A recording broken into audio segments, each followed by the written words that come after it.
नमस्कार, बहुत स्वागत है आपका छत्तीसगढ़ के नंबर 1 बुलेटिन में। मैं हूं आपके साथ ऋतु ज्ञानवानी। सबसे पहले बात सीजीपीएससी घोटाले की। सीजीपीएससी घोटाले मामले में सीबीआई ने कई जिलों में एक साथ छापा मारा।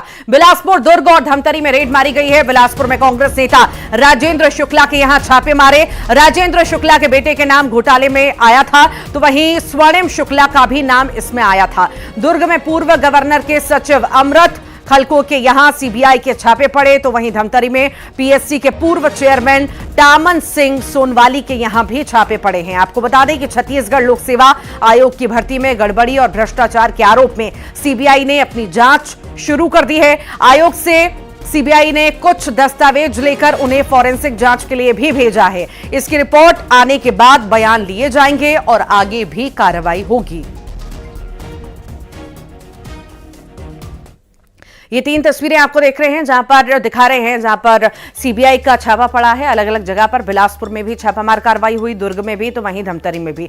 3 अलग अलग जगह पर बड़ी संख्या में टीम पहुंची और छापामार कार्रवाई को अंजाम दिया गया। कई सारे दस्तावेज खंगाले, साथ ही साथ पूछताछ भी इस मामले में जारी है। तो बिलासपुर, दुर्ग, धमतरी में ये बड़ा छापा मारा गया है सीबीआई की ओर से।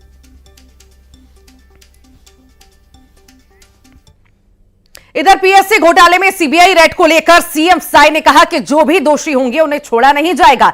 पीएम मोदी ने विधानसभा चुनाव के दौरान जांच का भरोसा दिया था, जिसे पूरा किया गया। तो वहीं छत्तीसगढ़ पीएससी घोटाले की जांच अब की जा रही है।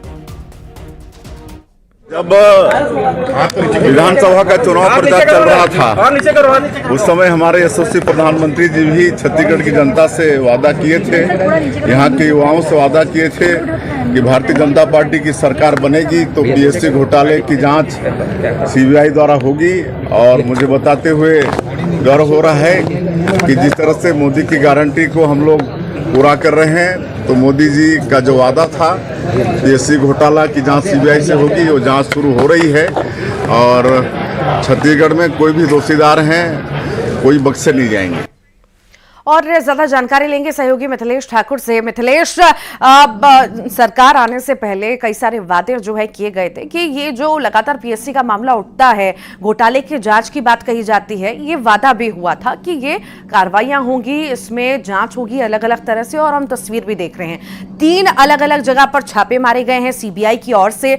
आखिर क्या क्या इसमें सामने आया है और भी नाम क्या एड ऑन हुए हैं, जानकारी इसमें विस्तार से दीजिए। देखिए, बिल्कुल जिस तरह से अभी आज मुख्यमंत्री विष्णुदेव साय ने कहा कि चुनाव के दौरान भी सरकार ने वादा किया, प्रधानमंत्री ने ये वादा किया था कि जब सरकार हमारी बनेगी तो सीजीपीएससी की विस्तृत रूप से जांच कराई जाएगी और जो भी दोषी होंगे उनके खिलाफ में कार्रवाई की जाएगी। इसी के तहत में आज छत्तीसगढ़ के अलग अलग जिलों में छापामार कार्रवाई की गई है, जिसमें कई अधिकारी शामिल है और कुछ जो है जिनके बेटा बेटी का चयन हुआ था इस सीजीपीएससी में, उनके लोग भी शामिल है। तो भिलाई के आज 3 स्थानों में छापामार कार्रवाई की गई। इसके तहत धमतरी में भी ये छापामार कार्रवाई देखी गई है।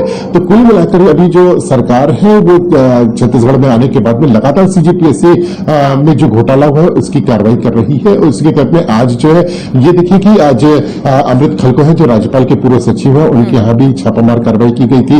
इसके तहत एक डीआईजी है ध्रुव रिसाली में उनका निवास है, वहां भी छापामार कार्रवाई की गई। और एक जो है भिलाई के सेक्टर 2 में बीएसपी के कर्मचारी जिनकी बेटी का चयन सीजीपीएससी में हुआ था, उनके यहां भी छापामार कार्रवाई की गई। और ये कोशिश की जा रही है कि आखिरकार किस तरह से घोटाला हुआ, किस तरह से अधिकारियों की संलिप्तता रही है, क्या कोई दोषी है तो दोषी के खिलाफ में कड़ी कार्रवाई की जाए, इसके लिए सूक्ष्मता से जांच की जा रही है। तो लगातार ये कार्रवाई जारी है। पिछले दिनों भी भिलाई में एक कार्रवाई देखने को मिली थी, जब एक अधिकारी को यहां पर जैसे दिग्गजों के सहयोगियों के यहाँ जो करीबी हैं उनके यहाँ पर रेड मारी गई है, कई सारे चीजें निकल करके आई हैं। ये भी माना जा सकता है कि कई और नाम भी आ सकते हैं इसमें, साथ ही साथ बड़ी कार्रवाइयां भी आने वाले दिनों में हमें देखने को मिलेगी। फिलहाल बहुत शुक्रिया मिथिलेश जानकारी को साझा करने के लिए। आगे बढ़ते हैं और साय कैबिनेट का जिक्र करते हैं। अहम बैठक आज हुई है जिसमें कई अहम फैसले भी लिए गए। बैठक में गुरु घासीदास तमोर पिंगला टाइगर रिजर्व बनाने का फैसला लिया गया। टाइगर रिजर्व के बनने से प्रदेश में इको पर्यटन का विकास होगा, साथ ही कोर और बफर क्षेत्र में लोगों को रोजगार मिलेगा। टाइगर रिजर्व में काम करने के लिए अतिरिक्त बजट मिलेगा। आपको ये भी बता दें कि गुरु घासीदास तमोर पिंगला टाइगर रिजर्व में कई जिलों के इलाकों को शामिल किया जाएगा, जैसे मनेन्द्रगढ़, चिरमिरी, सूरजपुर, बलरामपुर, जशपुर के क्षेत्र इसमें शामिल होंगे। है वन मंत्री केदार कश्यप जी, उनसे चर्चा करेंगे। गुरु घासीदास टाइगर रिजर्व बनेगा छत्तीसगढ़ में, बड़ा फैसला हुआ है मंत्री जी। बहुत लंबे समय तक इसकी मांग रही और जो गुरु घासीदास टाइगर प्रोजेक्ट है और उस पर कार्रवाई आगे बढ़ रही है और लगातार हमारे यहाँ पर हम टाइगर को बढ़ावा देने की दृष्टि से, पर्यटन की दृष्टि से लगातार पूरा प्रयास है। इको टूरिज्म को लगातार हम कोशिश कर रहे हैं कि हमारा छत्तीसगढ़ लोगों के उसमें आए और सबकी मंशा रही है। पिछली सरकार में कुछ इस बात को लेकर के स्पष्टता नहीं थी, लेकिन इस सरकार की पूरी तरीके से स्पष्टता है और सरकार ने बड़ा फैसला लिया है और इस फैसले के माध्यम से हमारे जो छत्तीसगढ़ है उसकी छत्तीसगढ़ की पहचान एक अलग स्थापित होगी। बिल्कुल, ये थे वन मंत्री केदार कश्यप जी, जिन्होंने कहा कि इको टूरिज्म को बढ़ावा देने के लिए नया टाइगर रिजर्व छत्तीसगढ़ में बनेगा। रायपुर सांसद बृजमोहन अग्रवाल ने छत्तीसगढ़ में बार बार ट्रेनों के कैंसिलेशन का मुद्दा संसद में उठाया। उन्होंने कहा कि पिछले 3 साल में 200 से ज्यादा यात्री ट्रेनें रद्द हुई। इसमें यात्रियों को परेशानियों का सामना करना पड़ा, जिस पर संसद में रेल मंत्री अश्विनी वैष्णव ने बताया कि रेलवे के विकास के लिए छत्तीसगढ़ को 6,922 करोड़ दे रहे हैं। इसका रिजल्ट आज दिखाई दे रहा है। पहले मात्र 6.5 किलोमीटर का काम साल भर में होता था, लेकिन आज 100 किलोमीटर हर साल, यानी कि पहले से 15 गुना ज्यादा काम हो रहा है। रेल मंत्री ने रेल से संबंधित परेशानियों को दूर करने का भरोसा भी दिया। महोदय, मैं माननीय मंत्री जी से जानना चाहता हूं कि पिछले 3 सालों में, क्योंकि छत्तीसगढ़ जहां पर 32% पॉपुलेशन ट्राइबल है, 12% पॉपुलेशन कास्ट की है और 42% जंगल से घिरा हुआ है, पहाड़ है, नदी है, नाले हैं, वहां पर कितनी ट्रेनें पिछले 3 सालों में निरस्त की गई और साथ में वहां से जो रेवेन्यू मिलती है छत्तीसगढ़ के जोन से, वो रेवेन्यू देश में कौन से स्तर पर है और भविष्य में माननीय मंत्री जी छत्तीसगढ़ के दूर क्षेत्रों में जहां आवागमन की सुविधा नहीं है, वहां पर रेलवे बिछाने के लिए क्या करने वाले हैं, उसके लिए क्या योजना है, इसकी जानकारी माननीय मंत्री जी दे दें। और इधर छत्तीसगढ़ में 18 ट्रेनों को रद्द कर दिया गया। ये ट्रेन 13 दिन कैंसिल रहेंगी। कैंसिल होने वाली ट्रेनों में Gitanjali express, intercity, Tata express, Vande Bharat ट्रेनें शामिल हैं। आपको बता दें कि राजनांदगांव कलमना रेल खंड में काम चल रहा है, जिसकी वजह से ये ट्रेनें प्रभावित रहेंगी।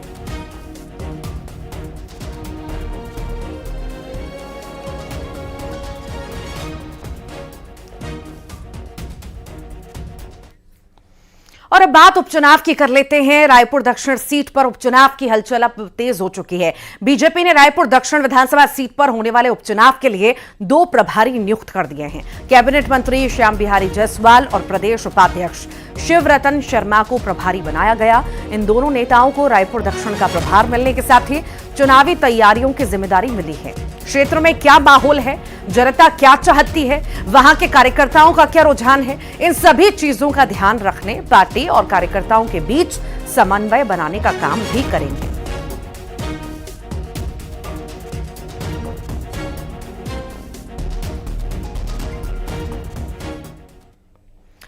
और अब बात करते हैं कोरबा की, जहां पर लड़की के कपड़े फाड़ दिए।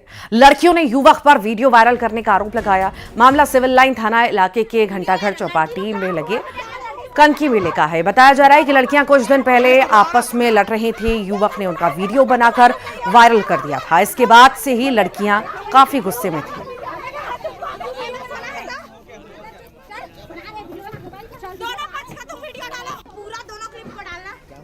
क्या हुआ है? अंबिकापुर से खबर है, जहां एक पति ने मामूली विवाद में पत्नी को मौत के घाट उतार दिया। शराब के नशे में कुल्हाड़ी से बेत से पीट कर जान ले ली। फिलहाल पुलिस ने आरोपी को गिरफ्तार कर लिया है। मामला दरिमा थाना के पोटा खर्रा डांड गांव का बताया जा रहा है।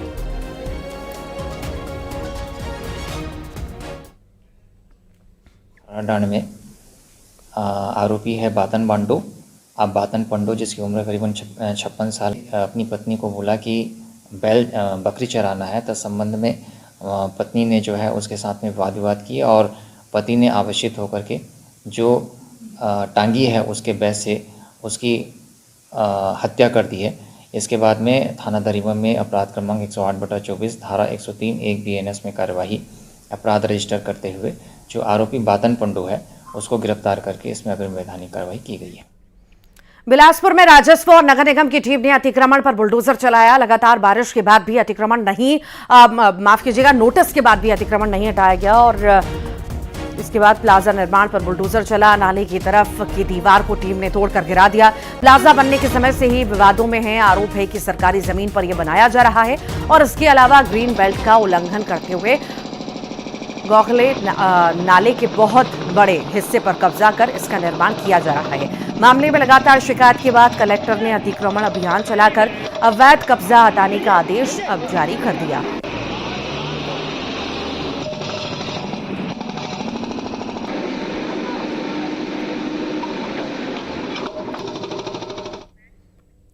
गरियाबंद की बात करेंगे, जहां गांव वाले सरपंच के साथ भूख हड़ताल पर बैठे हैं। नदी पर पुल ना होने के कारण ग्रामीण परेशान हो चुके हैं।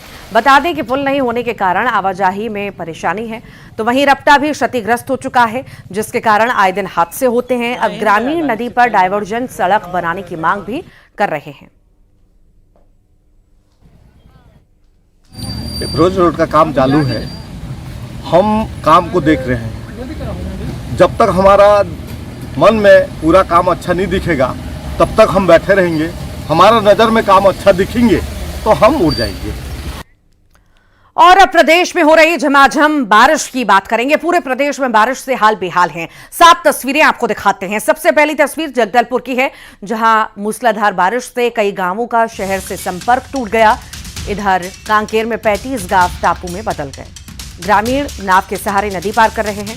गरियाबंद में कई घरों में पानी घुस चुका है। एक घर भी बारिश के कारण गिर गया। कोरबा में भी निचली बस्तियों और घरों में पानी भरने से लोग परेशान हैं। बलौदा बाजार में नदी नालों में उफान आने से दुल्हा दुल्हन को गोद में उठाकर नाला पार कराया गया।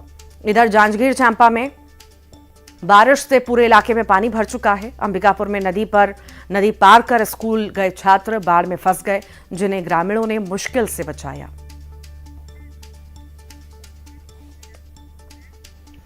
बलौदा बाजार से भारी बारिश के बाद नदी नालों में उफान की तस्वीरें सामने आई। अब लोग जान जोखिम में डालकर नदी नाले पार कर रहे हैं। एक ऐसी ही तस्वीर सामने आई, वीडियो आया, जिसमें देखा जा सकता है कि रिश्तेदार दुल्हा दुल्हन को गोद में उठाकर नाला पार करते दिखाई दिए।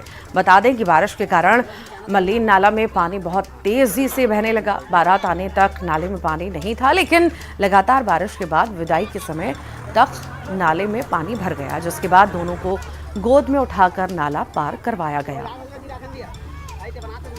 सभी क्षेत्रीय अधिकारी फील्ड टीम्स एक्टिवेट कर दी गई हैं और सभी को ये निर्देश किया गया है कि अपने मुख्यालय में ही रहें और लगातार फील्ड में निगरानी करते रहें। जो ग्राम पंचायत स्तर के जो अधिकारी कर्मचारी हैं उनको निर्देशित किया गया कि वहीं पे वो तैनात रहें। बाढ़ की स्थिति को देखते हुए और अतिवृष्टि की स्थिति को देखते हुए आवश्यकता पड़ने पर ही जो है घर से बाहर जगदलपुर की बात करेंगे, जहां लगातार बारिश होने से जनजीवन अस्त व्यस्त है। ग्रामीण इलाकों में जगदलपुर से संपर्क टूट चुका है। बता दें कि सांसद महेश कश्यप के गांव सहित कचला के कई गांव तक जाने के मार्ग बंद हो चुके हैं। गणपति रिजॉर्ट के आगे पुल पर पानी भर जाने से पूरा इलाका जलमग्न हो गया।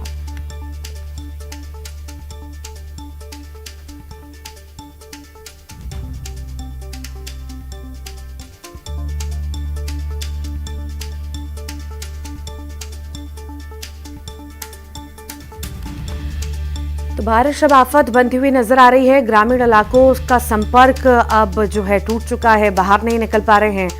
हर जगह पानी पानी नजर आ रहा है। नदी नाले गली मोहल्ला हर कहीं पानी पानी है और कहीं ना कहीं अब इस वजह से परेशानियों का सामना ग्रामीणों को करना पड़ रहा है, क्योंकि पूरे इलाके में पानी भर चुका है और इसी वजह से लोगों का बाहर के दूसरे गांवों से संपर्क पूरी तरह से टूट चुका है। कांकेर के पखानजूर से एक ऐसी तस्वीर सामने आई जो आपको सोचने पर मजबूर कर देगी। यहां कुटरी नदी को ग्रामीण नाव के सहारे पार करते नजर आए। भारी बारिश के बाद 35 गांव टापू में तब्दील हुए। बता दें कि हर साल ये लोग 3 से 4 महीने तक नाव के सहारे ही आना जाना करते हैं। नाव पलटने से कई बार हादसे हुए, लेकिन ये लोग बिना डरे नदी को पार करते हैं।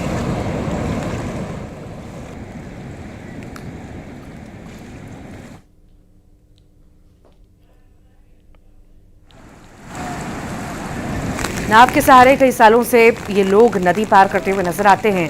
बारिश के समय में यहाँ पर बहुत ज़्यादा पानी हो जाता है, आवाजाही बंद हो जाती है, तो इन्हें जो आना जाना है इस नदी में बोट के सहारे ही करना पड़ता है। कई बार हादसे भी हुए हैं, पर बिना डर के आज भी ये इसी तरह पार करते हैं नदी। तो वहीं कोरबा में भी बारिश ने लोगों की परेशानी बढ़ा दी है। यहां निचली बस्तियों में पानी भर चुका है। लोगों का घर से बाहर निकलना मुश्किल हो चुका है। वार्ड नंबर 12 के न्यू अमरेया पारा इलाके में हालात खराब हैं। सड़कों पर यहां पानी भर गया। लोगों को घरों में पानी भरने से परेशानी है। इधर नगर निगम के अधिकारियों ने मौके का जायजा भी लिया। शारदा बिहार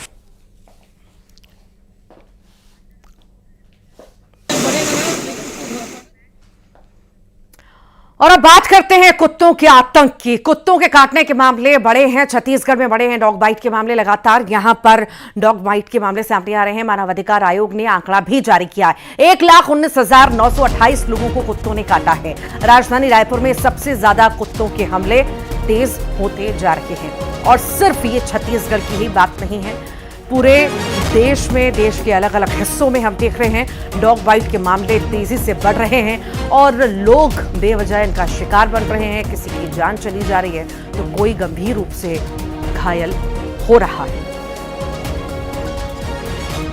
नगर निगम में वो बहुत सारे एक्शन ले रहे हैं डॉग बाइट से बचाने के लिए, स्टेरिलाइजेशन कराने के लिए। उदाहरण तौर पर बताऊंगा कि दुर्ग ने 2400 करीब डॉग को स्टेरिलाइज करने की खबर दिए हैं और संबंधित अन्य नगर निगम को भी हम सूचित किए हैं कि इसमें एक्शन लेने की बहुत आवश्यक है। और prevention to cruelty animal act में प्रावधान है 11 सेक्शन 3 के अनुसार कि जो डॉग पागल हो जाए या अत्यंत वायलेंट हो जाए उनके खिलाफ भी कार्रवाई करने के लिए प्रावधान है।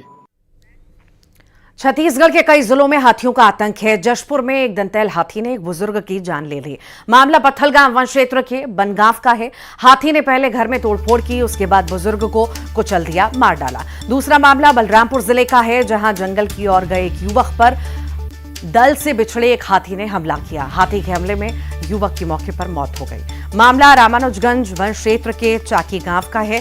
गौरतलब है कि पिछले 1 महीने में सूरजपुर जिले में हाथियों ने 3 लोगों की जान ले ली। वहीं सूरजपुर जिले में भी हाथियों की दस्तक दिखी गई, जहां धर्मपुर के खड़गवां क्षेत्र के दर्जन भर गांवों के आसपास दल से बिछड़ा हाथी घूम रहा है।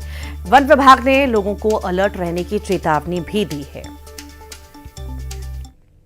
सरगुजा में हाथियों के हो रहे लगातार हमले पर मंत्री रामविचार नेताम ने कहा कि ट्राइबल बेल्ट में हाथियों पर बहुत दबाव है। हाथियों का सोना मुश्किल हो चुका है, जिसकी वजह से वो गांव की तरफ आते हैं। हाथियों की समस्या को हम जल्द ही केंद्रीय मंत्री के पास रखेंगे। उनके लिए कोई ना कोई स्पेशल योजना की शुरुआत की जाएगी। उन्हें सुरक्षित रखने की कोशिश भी की जाएगी। निश्चित ही इस बारे में हमने कल भूपेंद्र यादव जी से भी मिला है और माननीय वन मंत्री जी भी मिले हैं। उनसे हम लोगों ने यही चर्चा किया है कि उन क्षेत्रों में हाथियों का बहुत अधिक दबाव है। हाथी के चलते जो है खास करके जो ट्राइबल बेल्ट हैं, रिमोट एरियाज में जो रहने वाले लोग हैं, उनको रात में सोना मुश्किल हो रहा है। तो उन्होंने उनके सामने हम लोगों ने प्रस्ताव को रखा है। राजधानी रायपुर में हरियाली तीज की धूम